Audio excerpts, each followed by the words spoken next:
नमस्कार, मैं खुशबू कुमारी। आप देख रहे हैं वेब इंडिया न्यूज। यहाँ दी जाती है तमाम सटीक और सही खबरें सबसे पहले आप तक। इस समय की सबसे बड़ी खबर बिहार राज्य के पश्चिम चंपारण जिले की रामनगर क्षेत्र से आ रही है। गुड आफ्टरनून, नमस्कार। मैं मुजीब और आप देख रहे हैं वेब इंडिया न्यूज़।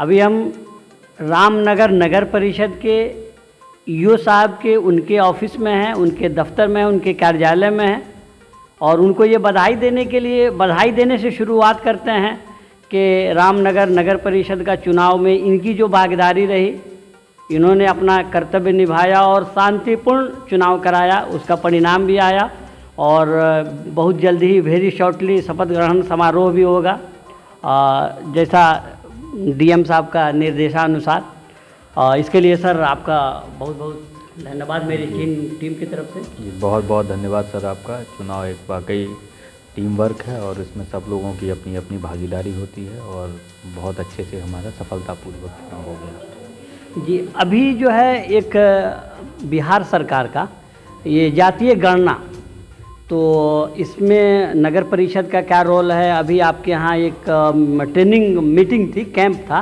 तो ये किस तरह का है और इसमें कैसे आपकी क्या भूमिका है? जिनको आप हायर कर रहे हैं मोस्टली टीचर्स होंगे, उनकी क्या जिम्मेदारी है और फिर लोगों से क्या अपील करेंगे कि उनको कोऑपरेट करें कि ये जो टीम वर्क है इसको सफलता की तरफ हम लोग एक पूर्ण करें इसको।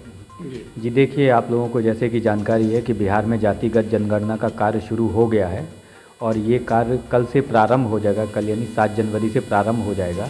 इस पूरे कार्य में जो प्रशासनिक ढांचा है वो इस प्रकार से है कि हर प्रखंड को एक चार्ज पदाधिकारी के रूप में दिया गया है, एक एडमिनिस्ट्रेटिव यूनिट क्रिएट की है, चार्ज पदाधिकारी। ऐसे ही एक नगर निकाय को एक चार्ज पदाधिकारी को हेड करने के लिए स्वीकृत किया गया है प्रशासन द्वारा।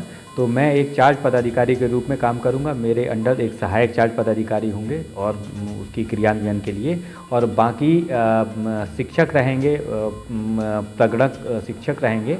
तो वो घर पे जाके जनगणना का एक बड़ा 3-4 पेज का फॉर्म है उसको भरेंगे। और इसी तरह जैसे जो हमारे नगर के 27 वार्ड हैं उनको हमने एक अलग अलग उसमें विभाजित कर लिया है यूनिट्स में, और उस हिसाब से फिर उसका हम लोग जातिगत जनगणना का पूरा प्रोफार्मा ये करीब चलेगा अभी काम हफ्ते 2 हफ्ते 3 हफ्ते तक में लगभग 3 हफ्ते को जो आपके कर्मी जाएंगे। हाँ। तो वो लोगों से किस तरह के चिन्हित करेंगे और लोगों से किस तरह का कोऑपरेशन आप चाह रहे हैं? जी देखिए, सबसे पहली बात तो ये आती है, मान लीजिए उसने पूछा आपके घर में मुखिया कौन है, सदस्य कौन है, तो सबसे बड़ी जो अध्यापकों से भी फीडबैक आता है वो यही बोलते हैं कि सर, वो बोलते हैं जो नागरिक हैं, हाँ महिला हैं, पुरुष हैं, वो बोलते हैं कि हम आपको क्यों बताएं। तो ये उनका उचित प्रश्न है, लेकिन उसके लिए हमने ये बात उठाई थी। तो उसके लिए हुआ ये है कि सारे अध्यापकों को जो भी फॉर्म भरने जाएंगे उनको एक आई कार्ड दिया जाएगा ताकि वो अपनी पहचान स्पष्ट कर सकें कि इस उद्देश्य से हम ये जानकारी पूछ रहे हैं और ये सारी जानकारियाँ आपसे भरवा रहे हैं। आप हमारे चैनल के माध्यम से लोगों से किस तरह का कोऑपरेशन चाहेंगे जो आपके जो टीचर्स जाएंगे उनके साथ वो ऐसा करें? जी देखिए, आपके चैनल के माध्यम से हम यही कहना चाहेंगे कि जितने भी अध्यापक जाते हैं जातिगत जनगणना से संबंधित जानकारियां लेने, डेटा एकत्र करने, तो सभी नागरिकों से हमारा अनुरोध है कि उनको उचित सहयोग दें, सही जानकारी दें और फॉर्म भरने में उनकी मदद करें ताकि सरकार की योजनाओं को उसी हिसाब से लक्षित किया जा सके और नागरिकों तक सरकारी योजनाएं पहुँचें। ठेठ भाषा में मैं पूछूं, मोटा मोटी कुछ क्लू आप दे सकते हैं, कुछ इंडिकेट कर सकते हैं कि किस तरह के ये लोग सवाल पूछेंगे और किस तरह के नागरिकों को जवाब देना है? वही ये पूछा जाएगा कि जैसे मान लीजिए एक कोई बिल्डिंग है, उसमें 4-5 अलग अलग परिवार रहते हैं, तो बिल्डिंग का एक संख्या पड़ जाएगा, भवन संख्या पड़ जाएगा। उसमें 4 अलग अलग घर बने हुए हैं, तो उसमें घरों के नाम पड़ जाएगा 1 2 3 4। जैसे एक बड़ा बिल्डिंग, उसमें 4 फ्लैट हैं, 4 भाई रहते हैं, 4 फ्लैट हैं, ऐसे समझ लीजिए 4 फ्लैट हैं या 4 भाई हैं जिस रूप में कह लीजिए। और फिर चारों के 4 मुखिया हो गए, तो मुखिया की जानकारी दी जाए, उनके बच्चों की जानकारी, और इस हिसाब से एक पूरा खाका तैयार किया जाएगा। फॉर्म है वो 7-8 पेज का, तो वो सारी जानकारियाँ उसमें। चलिए, इसके लिए बहुत बहुत धन्यवाद कि आपने हमारे चैनल के माध्यम से लोगों को जागरूक किया। दूसरा ये कि नगर परिषद का चुनाव हुआ और शपथ ग्रहण बाकी है, तो ये कब होगा और कहाँ होगा? शपथ ग्रहण के लिए जिला पदाधिकारी द्वारा कल ही पत्र निर्गत किया है और शपथ ग्रहण 13 तारीख को होगा और ये इसमें क्या बोलते हैं अनुमंडल कार्यालय में शपथ ग्रहण हो रही है और ये एडीएम सर करवाएंगे। सर एक बहुत सराहनीय कदम जो हर साल होता है, इस साल भी आपका हो रहा है अलाव का। तो इसके लिए क्या क्या मतलब आप प्लानिंग कर रहे हैं? मेरे पास लिस्ट भी आया कि किस किस चौराहे पे कर रहे हैं, तो कितना मतलब इस पे खर्चा और क्या क्या प्लानिंग है, कब तक करना है? जी देखिए, ये अलाव तो ऐसा है, आकस्मिक तरह की सेवा है। मान लीजिए कि अभी आज जैसे सुबह लग रहा था कि अलाव जलना चाहिए, फिर अभी आपने देखा होगा कि सूरज निकल आया है, तो थोड़ा सा अलाव का एक डिमांड कम हो जाती है, मांग कम हो जाती है। बाकी अलाव के हमारे करीब 15 से 20 चिन्हित स्थान हैं और हम लोग लकड़ी खरीदते हैं तो एक बार में लगभग 20 क्विंटल लकड़ी लेते हैं। तो अलग अलग चिन्हित स्थानों पे लकड़ियाँ एकत्र करके उनमें आग लगा के छोड़ देते हैं। उसमें कई बार समस्या ये आती है, लोग लकड़ियाँ अध जली है तो उठा के घर ले जाते हैं और उसको, तो वो थोड़ा सा हम लोगों को देखना पड़ता है, उसकी मॉनिटरिंग करनी पड़ती है। एक और सराहनीय कदम बस सर्विस का है। बस सर्विस आपके हिसाब से अकॉर्डिंग टू यू कितना सफल है, कितना असफल है? जी देखिए, हमने तो एक आइडिया लेके आए थे कि नगर के नागरिकों को या नगर में बाहर से जो भी नागरिक अपना व्यवसाय व्यापार खरीद फरोख्त करने आते हैं तो उनको एक नगर उसका भाव भी मिले कि भाई ये एक ऐसी टेरिटरी है जहाँ पे हम एक क्षेत्र है जहाँ पे हम एक बस सेवा भी देते हैं और वो ग्राम से थोड़ा सा अलग होती है। तो इस हिसाब से हमने नगर बस सेवा शुरू की थी और लोगों को मोटिवेट करने, प्रोत्साहित करने के लिए कि सेवा का अधिक से अधिक लाभ उठाएं। तो इसको हमने फ्री रखा हुआ था और हमारा रिस्पांस भी बहुत अच्छा आ रहा है। काफ़ी लोग उसमें यात्रा कर रहे हैं और ख़ासकर महिलाएं यात्रा कर रही हैं। देखिए, पुरुष के पास बाइक है तो बाइक उसने उठाई तो वो कहीं भी घूम के आ जाता है, महिलाएं पैदल भी चला जाता है। महिलाओं का क्या है, एक बाइक वो चला नहीं सकती हैं तो उनका पब्लिक ट्रांसपोर्ट पे निर्भरता थोड़ा सा ज़्यादा रहती है। तो हम ज़्यादातर देखते हैं, आप लोग भी देखते होंगे कि बस में हमारे पास महिलाएं वो हैं, क्या बोलते हैं कि महिलाएं यात्री ज़्यादा हैं। सर ये जो नगर पंचायत का जो सर बस चल रहा है तो इससे सर कहीं ना कहीं सर जो ई रिक्शा वाले हैं तो उनके थोड़ी रोजी रोजगार पर असर पड़ रहा है, जो पर डे कमाते हैं, तो इसके बारे में सर कुछ आप बताइए। जी देखिए, सच ये है कि हमने जो बस सेवा शुरू की है उसके मूल में एक यही उद्देश्य है कि हम ई रिक्शा को टेम्पो को थोड़ा सा कम कर पाएँ शहर में। ये इसी उद्देश्य से चलाई जाती है, क्योंकि जितनी सवारियाँ 4 टेम्पो में जाएंगी या 4 ई रिक्शा में जाएंगी उतनी सवारियाँ एक बस में चली जाएंगी। तो देखिए, ये एक बात तो है ही कि हम लोग एक परस्पर कॉन्फ्लिक्टिंग जो इंटरेस्ट होते हैं उस पर काम करना पड़ता है और थोड़ा सा रोजी पे भी उतना विशेष फ़र्क नहीं पड़ता है, पर हाँ कुछ ना कुछ फ़र्क ज़रूर पड़ता होगा। लेकिन क्या है कि बड़ा उद्देश्य ये है कि यातायात सुगम करना। बड़ा उद्देश्य ये है नगर में भीड़ भाड़ भी कम रहे और भीड़ रहे तो वो चैनलाइज भीड़ रहे ताकि ट्रैफिक जाम की समस्या ना हो। तो देखिए, थोड़ा सा कई बार हमें बड़े उद्देश्यों पे काम करना पड़ता है तो छोटे छोटे उद्देश्यों का थोड़ा सा अनदेखी करनी पड़ जाती है। तो आपके अनुसार सर जो ये जो आपके कचरा सर जो ढोने वाली है गाड़ियाँ छोटी छोटी बहुत सारी है, तो सर इसको भी एक बड़ा सा गाड़ी में चेंज कर दिया जाए? नहीं, देखिए वो उनका अपना व्यापार है, वो उनका अपना, हम प्रश्न नहीं समझे आपका। जैसे जो छोटी, मेरा सर कहने का अर्थ ये है कि जैसे आप ये बताए वहाँ पर कि यातायात में जो डेंसिटी है इसको कम करने के लिए। जी जी जी। तो सर जो आपके पास छोटी छोटी सर जो वाहन है जो कचरा को ढोती है हमारे पास, तो हाँ सर नहीं हमारे पास देखिए जो छोटे छोटे वाहन हैं, एक इसको भी सर एक बड़े में, हाँ हम समझ गए आपका प्रश्न। जी, प्रश्न समझ गए आपका। जी देखिए, कचरा ढोने के जो छोटे छोटे से वाहन हैं, एक तो वो सड़क पे खड़े नहीं रहते हैं, दूसरी बात वो सवारी का भी इंतज़ार नहीं करते हैं। उनका तो एक सीमित समय फिक्स है और वो जो आपके मुख्य सड़क मार्ग हैं, मुख्य बाजार मार्ग हैं, वो वहाँ पे भीड़ नहीं पैदा करते हैं, उनका भीड़ में योगदान नहीं। वो तो अपना कचरा वाहन है, चलता है, कचरा उठाया उसने मोहल्ले वगैरह से और अपना कचरा प्लांट पे उसका निष्पादन कर दिया। बस सेवा से सर एक और सर आपसे प्रश्न लास्ट। जी सर, जो नगर पंचायत के जो शहरी क्षेत्र है सिर्फ इसी में ही बस विजिट करता है, परंतु इसके आसपास के जो भी गांव है जैसे सबनी हुआ, बैकुंठपुर हुआ, आपका ये मिल भगवरी हुआ, यहाँ से भी सर लोग आते जाते हैं, तो सर वहाँ के लिए इसका सेवा कब मिलेगा?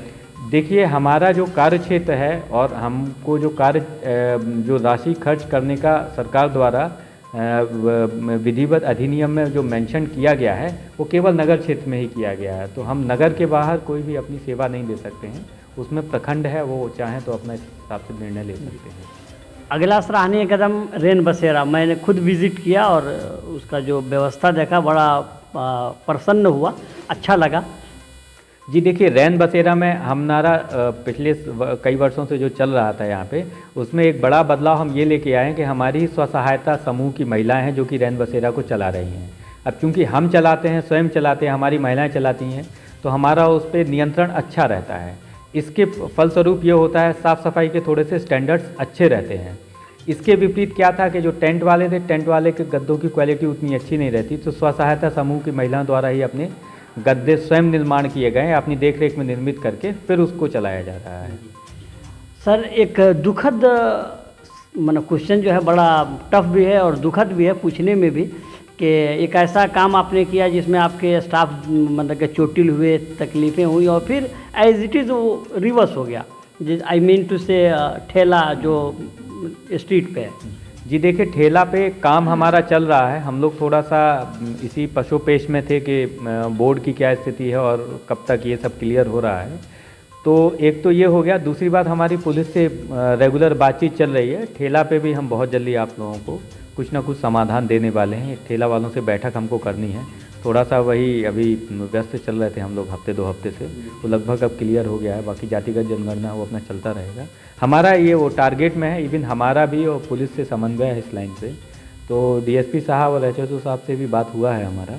हम उसमें बहुत जल्दी निर्णय लेके कार्रवाई करने वाले हैं। क्योंकि कहीं कोई बस जाता है, नेचुरल है, फिर उसको वहाँ से हटाने पे दुखद होता है। आपको भी होता है, उनको भी होता है। पहले ही अगर उनको मना कर दें, चाहे जिस मेथड से भी करें, तो उतनी तकलीफ़ नहीं होती है। जी देखिए, ठेला वालों का जो स्थिति है, मना करने पे वो मानने वाले नहीं हैं।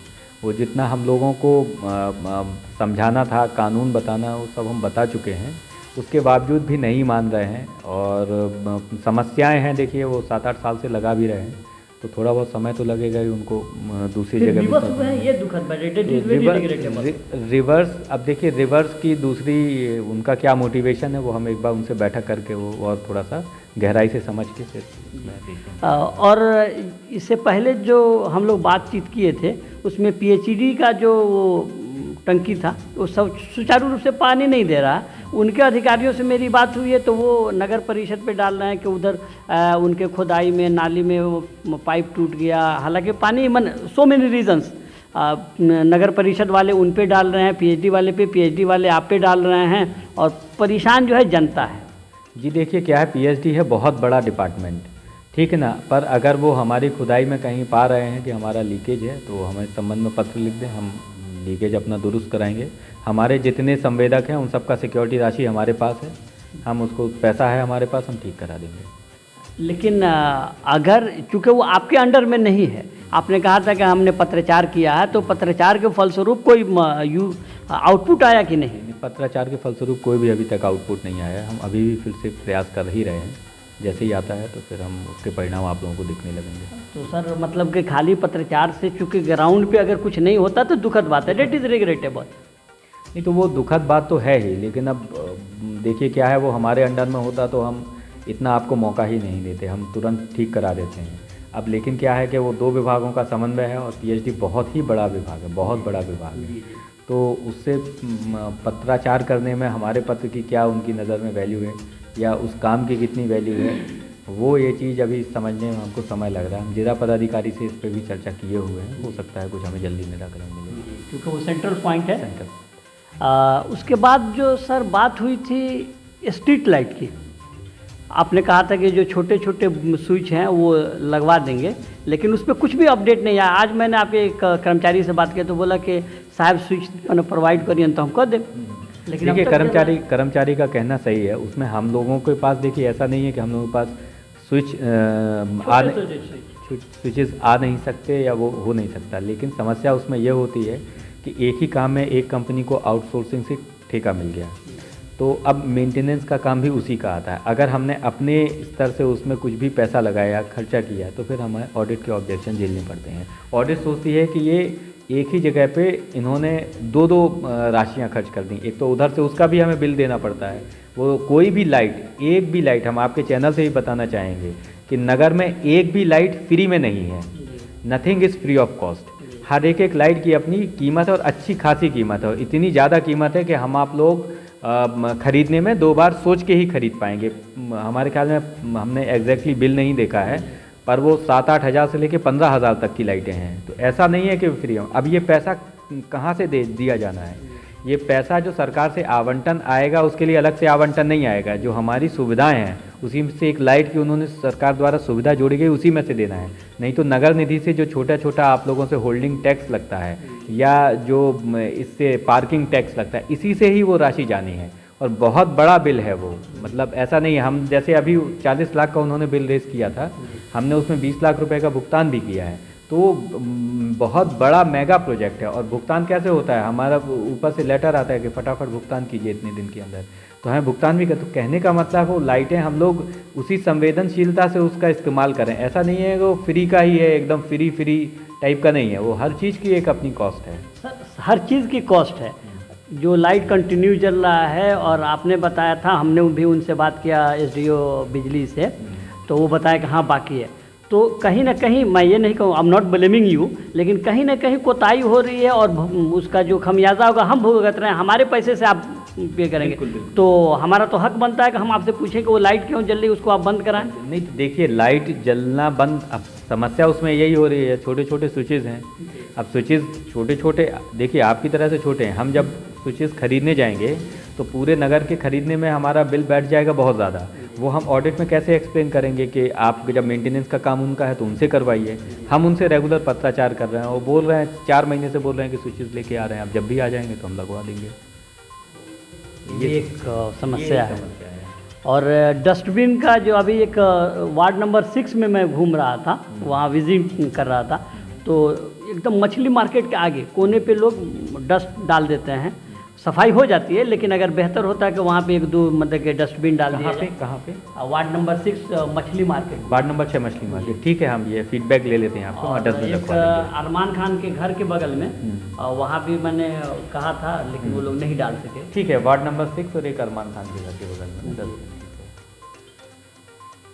बाकी इतना समय देने के लिए हम आपके आभारी हैं, और अपनी टीम की तरफ से और आप अपनी तरफ से आपको बहुत बहुत शुभकामनाएं। मैं मुजीब, कैमरा पर्सन कलीम के साथ, वेब इंडिया न्यूज़।